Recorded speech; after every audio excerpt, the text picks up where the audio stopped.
جاتا ہے وہ اس کو پھر وہ اچھی لگنے لگ جاتی ہے. ان کا بھی یہی حال ہے. پھر کہا جی یہ جو 9 مئی ہے ہم نے اس کے اوپر آزادانہ جوڈیشل کمیشن بنانے کا مطالبہ کیا تھا، یہ کیوں نہیں بناتے؟ یہ سی سی ٹی وی فوٹیج جو اصل ہے وہ کیوں سامنے نہیں لاتے؟ اگر یہ سامنے لے کر آئیں اور یہ بنائیں تو دودھ کا دودھ اور پانی کا پانی ہو جائے. لیکن چونکہ یہ فالس فلیگ آپریشن تھا تو اس وجہ سے جناب وہ اس وجہ سے یہ دوڑ جاتے ہیں.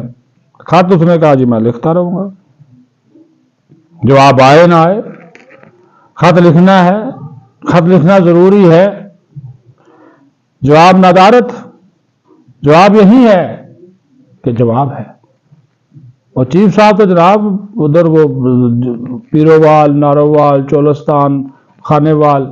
ان علاقوں میں پھر رہے ہیں مزے سے. مریم نواز صاحبہ کے ساتھ ادھر وزیر اعلیٰ جو پنجاب ہے، وہ دیکھا نہیں آپ نے گرین پاکستان انیشیٹو SIFC کے زیر تمام وہ جدید زرعی ٹیکنالوجی، وہ جناب اس کا انہوں نے افتتاح کیا ہے. چولستان کو بھی اب جو صحرا ہے اس کو بھی اب آباد کرنے جا رہے ہیں. چائنا سے جدید ٹیکنالوجی، جدید مشینری منگوا لی، اس کا افتتاح کیا وہاں پہ مختلف فارمز کا. تو یہ اچھی بات ہے. لیکن اس میں یہ ہے کہ چھوٹا جو کسان ہے، 5 ایکڑ والا، 2 ایکڑ والا، 6 ایکڑ والا، 12 ایکڑ تک کا چھوٹا کسان ہوتا ہے نا، تو اس کو بھی یہ فائدہ ہو اس ٹیکنالوجی کا. یہ صرف ادارہ جاتی فائدہ نہیں ہونا چاہیے کہ حکومت SIFC کے پلیٹ فارم سے ہی ساری مشینری جو ہے وہ زمینیں خرید لیں، ٹھیکے پہ لے لیں تو پھر انہیں کو فائدہ ہو. چھوٹے کسان کو بھی فائدہ ہو، اس کو بھی یہ مشینری دیں، یہ ٹریکٹر دیں، جدید ترین بیج دیں، ہاں جی، ٹیکنالوجی کا ان کو بھی استعمال سکھائیں تاکہ وہ بھی اپنی پیداواری جو صلاحیت ہے وہ بڑھائیں، اس میں اضافہ کریں. تو یہ ان کو بھی جو ہے وہ فائدہ جو پہنچنا چاہیے. چیف صاحب امید ہے کہ ان گزارشات پر آپ بھی غور فرمائیں گے. مریم نواز صاحبہ بھی بہرحال انیشیٹو اچھا ہے، ہم اس کو برا نہیں کہتے،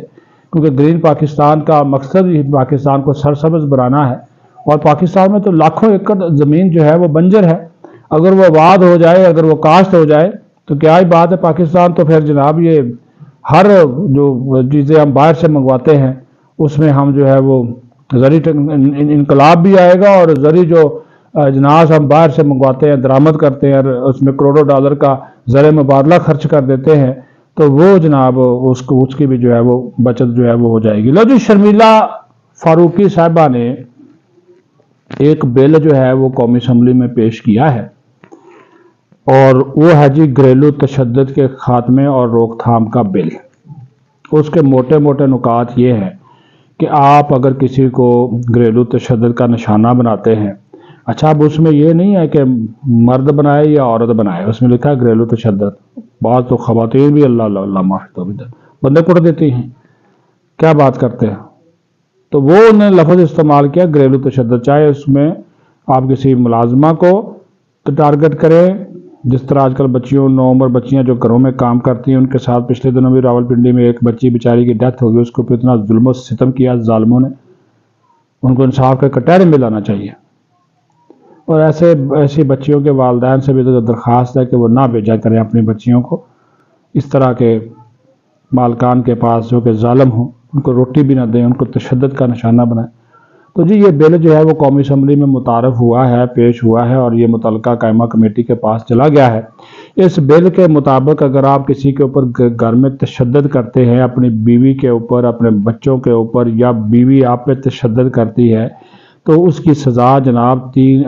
6 ماہ سے لے کر 3 سال تک ہے، اور جرمانہ 3 لاکھ سے 20 لاکھ روپے تک ہے. اور جب آپ پولیس اسٹیشن جائیں گے تو پھر وہاں پہ جناب اور آپ پہ جرم ثابت ہو جاتا ہے، عدالت آپ کو سزا سنا دیتی ہے، تو پھر جناب آپ کو سزا بھگت لیتے ہیں. تو اس کے بعد بھی پھر جو ہے وہ آپ کے اوپر ایک آپ کے